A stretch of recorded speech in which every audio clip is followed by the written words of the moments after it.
আসসালামু আলাইকুম, সবাই কেমন আছেন? নতুন একটা রেসিপি আপনাদের জন্য আজকে বানিয়েছি আমি পিঠা। এখানেই দেখেন পিঠাগুলা ভাজতেছি। আমি গুলানোটা আপনাদের দেখাতে পারছি না। তখন আসলে ফোনটা আমার কাছে ছিল না।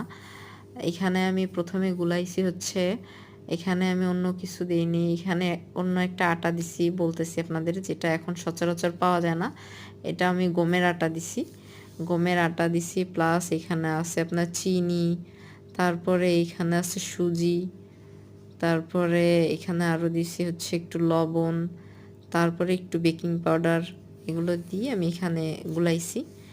এখন এই পিঠাটাকে ভাজতেছি, দেখেন কেমন কালার আসছে। আপনারাও চাইলে এইভাবে গুলিয়ে এই পিঠা বানাতে পারেন, আশা করি ভালো লাগবে। দেখেন কালারটা, পিঠাটার কালার দেখছেন? যাই হোক, আপনাদের যাদের কাছে ভালো লাগবে আমার বাসায় দাওয়াত খেতে চলে আসেন। আর এই পিঠাটা যতক্ষণ না বানাচ্ছেন ততক্ষণ বুঝতে পারবেন না এটার টেস্ট। আর বানিয়ে খেয়ে দেখবেন, অনেক ভালো লাগবে। এটা এখন দিব আমার বাচ্চাদের খাওয়ার জন্য, তারা এখন এটা খাবে। এই দেখেন নিয়ে দিলাম, আমার হাজব্যান্ডও আছে, সেও খাবে, খেয়ে দেখবে কেমন লাগে। আর যাদের ভালো না লাগবে তারা স্কিপ করতে পারেন। আল্লাহ হাফেজ।